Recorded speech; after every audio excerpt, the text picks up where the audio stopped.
Rin was the only child of the Yamakoa family. She was raised in dusty halls of a traditional house in Kagawa. She studied educational at Takamatsu, a private university, which weighed heavily on her family's shaky finances. Her mother got ill that year, and the bills started to piling up. Rin worked part-time in a futile attempt to help lighten the load. Her father faced a debt that grew without end. He started working double shifts in hopes of obtaining a promotion. That's when he started losing sleep. A dark whisper would keep him awake all night, reminding him of his hopeless situation. Exhausted, he started to lose grip of reality, fighting to deny what the voice whispered at night. Rin's father made a desperate move. He met with his superior and explained his situation. He begged for a bonus, an advance, time off, anything. His request was denied. The company had launched a defective production line that was costing them dearly. Someone had to be held accountable, and Rin's father fitted the bill perfectly. He was fired after 22 years of service. That evening, Rin came home from work. She stayed late to entertain customers that lingered at the restaurant. As she parked her bike in the shed, she heard her mother scream from the house. She rushed in, climbing up the stairs to her parents' room. There she found bits and pieces of her mother on the floor. Her limbs were clean cut, tangled up in an unnatural position. Her breasts were sliced up, revealing her ribcage, which was cracked open. Rin gagged. A sharp katana came crashing down. Rin blocked the blade, which bit into her bare forearm.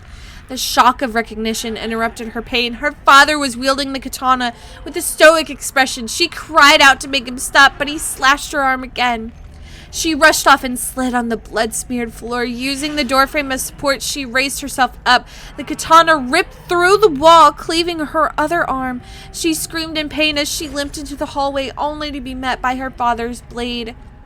She stepped back, trembling, as she held together the soft, loose flesh of her own abdomen. Images of her mother, tangled limbs flashed before her eyes. Rin charged at her father, making him stumble back. He punched her torn abdomen and reclined in pain. As she struggled to get back up, she slashed her thigh, making her collapse on the floor. As she crawled towards the stairs, he grabbed her hair and yanked her against a partition. The glass shattered on impact, and she fell through, landing one floor down. She heard footsteps somewhere above her. With effort, she moved, worming her way into a sea of broken glass. The shards gnawed at her, ripping her flesh. He had to be stopped. He would not get away with what he had done to her, with what he'd done to her mother. Coughing up blood, her chin grazed the glass, adding to the bleeding. A low-pitched heartbeat started to ring in her ears. Her body felt so heavy she could no longer move. The ground shook with her father's footsteps. She knew she was not going to make it, but she was no longer cared. She would make him pay, in this life or the next. A dark fog slowly veiled her eyes, but it could not subdue her rage. She would not rest. Not yet. The darkness whispered, promising blood and revenge. An oath was made, and Rin closed her eyes.